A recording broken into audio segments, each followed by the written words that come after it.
যারা মনে করেন যে জম্বি শুধুমাত্র আমেরিকাতেই বেরোয় তারা যে কত বড় ভুল তা এই ব্লগটা দেখলেই টের পাবেন। সেদিন চলে গিয়েছিলাম এমন একটা জায়গায় যেখানে গিয়েই দেখতে পেলাম রাজ্য সরকার নীল সাদায় গোপনে লিখে দিয়ে গেছে এই জমিটা এখন তাদের দখলে। যেন কারো এমন ক্ষমতা হয়েছে যে রাজ্য সরকারের উপরে তোলাবাজি করে এই জমিটা হাতিয়ে নেবে। অদ্ভুত। তবে ওখানে ঢুকতেই আমার 66 সেন্স বলল ওটা হওয়াটাও খুব একটা অসম্ভব কিছু নয়। আমার বাহন হার্লে ডেভিডসনের ফার্স্ট কপি জিতলে ডেভিড ধাওয়ান থেকে নেমে যখন সামনের দিকে এগোচ্ছিলাম তখনই টের পেলাম এই জমিটা অলরেডি দখল করে নিয়েছে জম্বিরা, যাদের বাংলা ভাষায় বলা হয় পিসির দল।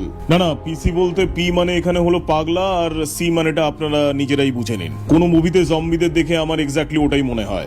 জম্বিদের অত্যাচারে এক একটা 3 তলার বহুতলের অবস্থা কি হয়েছে দেখুন। বিল্ডিং এর মেন গেটটা অব্দি খুলে বেঁচে দিয়েছে যাতে চোরেরা ওটাকে খুলে নিয়ে না পালাতে পারে। আর এদিকের বহুতলের অবস্থাটা দেখুন, একদিকে 3টে ফ্লোর থাকলেও অন্যদিকে টপ ফ্লোরটাকে কেটে বেঁচে দিয়েছে, কারণ টপ ফ্লোরে নাকি প্রচন্ড গরম হয়। তবে জম্বিদের এই একটা জিনিস খুব ভালো লাগলো দেখে যে এরাও আমাদের মতোই জুতো খুলেই ভেতরে ঢোকে বউয়ের হাতে জুতো খাবার ভয়। এই সব দেখে আমার যখন একেবারে হাড় হিম করা অবস্থা তখনই পেছন থেকে শুনতে পেলাম, এক প্লেটে 3টে পরোটা।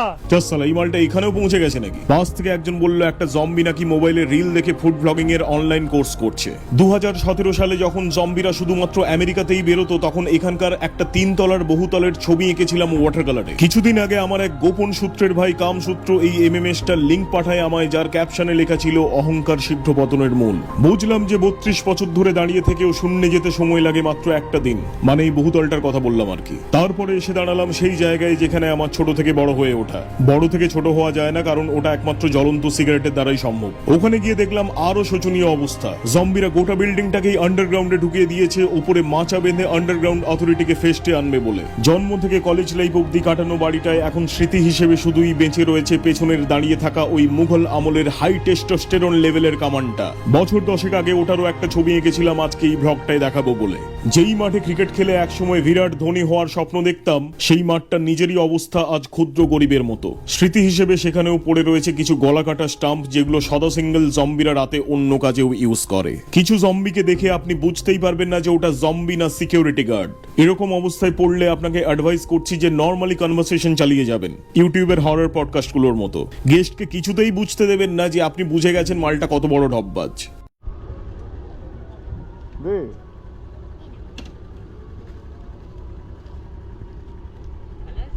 হ্যাঁ ভালো আছি।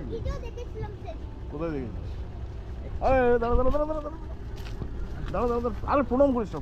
কি অবস্থা দেখুন। ভিডিও বানিয়ে একটু ফেমাস হয়ে গেলেই লোকজন একদম হাতে পায়ে এসে পড়ে যাচ্ছে। যাই হোক, জম্বিল্যান্ড থেকে ফিরতেই আমার হার্লে ডেভিডসনের ফার্স্ট কপি জিতলে ডেভিড ধাওয়ানের সামনের চাকার হাওয়া বার করে দেওয়া হয় বলপূর্বক। তারপরে এক লাল হলুদের সমর্থক আমার বাহনের মাথা থেকে 1 গিগাবাইট বদবুদ্ধি আমার মাথায় ট্রান্সফার করে দেয় হাতটাকে পেন ড্রাইভের মতো ইউজ করে। তারপর জোরপূর্বক আমার মাথায় ইলেকটোরাল ইঙ্ক অর্থাৎ ভোটের কালি মেরে দিয়ে বললেন চুপচাপ ঘুরে চলে যান, আপনার ভোট হয়ে গেছে। একজনকে মালা নিয়ে আসতে দেখে বললাম আরে আমি এদিকে।